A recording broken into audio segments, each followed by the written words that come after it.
pasal 1320, kalau perjanjian antara dua belah pihak tidak saling bersepakat, artinya ada keterpaksaan, maka perjanjian itu batal demi hukum.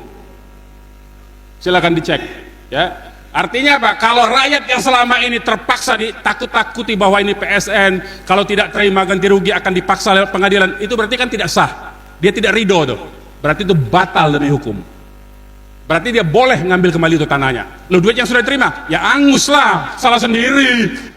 Ya, jadi uangnya nggak usah dikembaliin, salah sendiri dia udah nipu kok. Jadi rakyat jangan ditakut-takuti lagi untuk mengembalikan uang itu.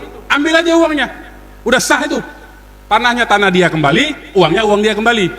Apalagi secara syariat Islam, ini kiai ada, kalau tidak ridho dalam jual beli, menyembunyikan informasi, ada cacat barang, batal jual belinya, kan haram itu masuk kategorinya. Nah, jadi makanya secara hukum negara maupun secara hukum syariat sah rakyat di Kosambi, di macam-macam kecamatan yang ada di sana sampai sekarang itu mengambil kembali tanahnya. Itu harus dibilangkan itu. Ya. Jangan takut sama rakyat, bilangin, ambil lagi itu tanahnya. Bener itu, supaya rakyat itu nggak ini kan rakyat ini ketakutan karena nggak ngerti hukum kan. Ditipu-tipu, nanti begini, udah ambil lagi, itu haknya mereka. Yang sudah diuruk itu ambil lagi aja. Patokin lagi tuh, semua tanah itu suruh patok lagi rakyat. Ya, terutama oleh pemuda-pemuda, oleh mujahid-mujahid, oleh laskar-laskar itu patok kembali suruh rakyat yang punya tanah.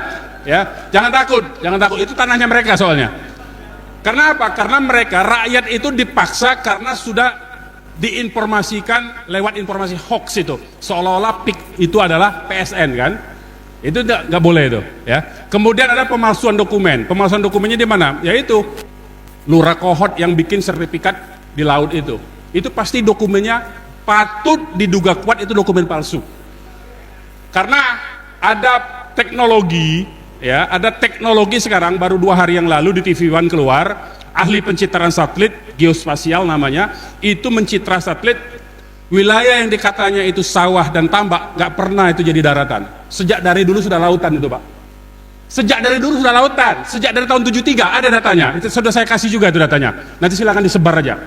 Sejak tahun 73 itu sudah lautan. Jadi bagaimana tahun 80 ada itu seolah-olah tambak dan sawah? Ini penipuan namanya kan?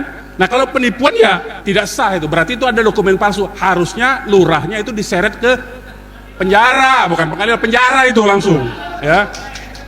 Jadi nggak boleh itu lurahnya selama ini sok-sok menyatakan itu karena memang orang rakyat nggak ngerti hukum soalnya. Ini rakyat harus disadarkan, harus dikasih tahu itu. Itu logikanya. Nah, katakanlah kita ikuti logika mereka. Logika mereka menyatakan seolah-olah itu ada tambak, ada sawah dulunya. Kita ikuti dulu. Bapak, Ibu, kalaupun ada tanah kita, ini tanah misalnya, saya bicara konteks gunung misalnya, ini ada tanah, ini jurang, tiba-tiba tanahnya ambles, longsor, berarti tanahnya hilang kan? Itu haknya ikut hilang, Pak, secara hukum. Sama dengan laut, ini batas laut, katakanlah tadinya batas lautnya di sini, ada sawah, ada tambak, katakanlah, kemudian jadi laut, hilang itu surat-suratnya itu nggak berlaku lagi. Kenapa bisa diproses jadi sertifikat? Nah, ini yang sebetulnya. Jadi mau ikuti logika mereka tetap salah, apalagi ikutin hukum. Secara logika mereka saja udah salah. Jadi tanah yang sudah kehilangan itu otomatis haknya hilang. Suratnya menjadi tidak berlaku. Apalagi memang tidak ada tanahnya. Berarti dia bikin surat palsu kan? Nah, berarti itu pidana itu. Mestinya polisi itu mengusut itu. Mestinya polisi ngusut itu, bukan polisi malah nakut-nakutin rakyat, ya. Nah, intimidasi sekarang ini terjadi, intimidasi, perampasan tanah, kekerasan, banyak yang dipenjara tuh. Saya dengar-dengar. Kalau apa-apa ditakutin, kalau ada foto dengan Pak Dido ditangkap, dia panggil kantor polisi, kemudian ditakut-takutin sehingga dia ngelepasin tanahnya. Banyak kejadian itu. Ya, nanti Pak Narko dengan Pak Marwan dan kawan-kawan nih banyak ceritanya di sana, ya. Jadi itu yang terjadi di konstruksi masalah. Nah, sekarang tadi saya katakan menurut Undang-Undang 5 tahun 60 tadi itu. Menurut undang-undang ini sebetulnya tanah itu punya fungsi sosial. Jadi kalaupun kita punya tanah, beli tanah, di belakang kita ada tetangga kita, nggak punya akses masuk ke tanah yang belakang. Ada fungsi sosial, kita harus memberi jalan kepada tetangga kita. Nah, di PIK ada nggak begitu? Malah diusir kan? Malah diusir, malah jalan negara diambil alih oleh perusahaan, oleh korporasi, oleh Agung Sedayu Group. Nah, ini yang sebetulnya pelanggaran hukumnya. Jadi banyak sekali sebetulnya pelanggaran-pelanggaran hukum, ya. Kalau di ini ada tentang tanah musnah di pasal 34 tuh tentang hak guna bangunan, tanah musnah itu ada salah satunya itu, ya. Tanah itu hapus, hak guna usaha, hak guna bangunan hapus karena apa? Salah satunya huruf F-nya itu tanahnya musnah. Kalau tanah daratan jadi laut itu kan musnah. Kalau dari tanah kemudian longsor nggak ada tanahnya lagi itu namanya musnah. Berarti itu sudah tidak punya hak. Suratnya menjadi otomatis tidak berlaku lagi. Otomatis tidak berlaku. Nggak perlu pakai ini, otomatis tidak berlaku itu. Ya. Nah, jadi itu yang sudah diumumkan kemarin.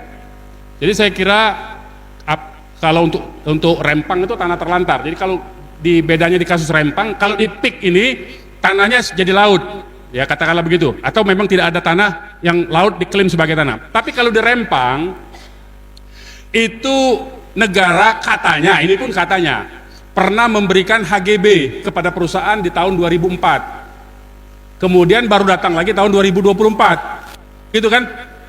Tahun 2024 baru rame lagi kan Rempang kan? Sebenarnya tanah itu 2 tahun tidak kita olah untuk hak guna bangunan, untuk hak guna usaha. 2 tahun tidak kita kerjakan, 2 tahun tidak kita olah, tanah itu hilang hak kita. Jadi hati-hati yang pegang HGB itu. Hilang tuh tanah. Jadi harus diolah.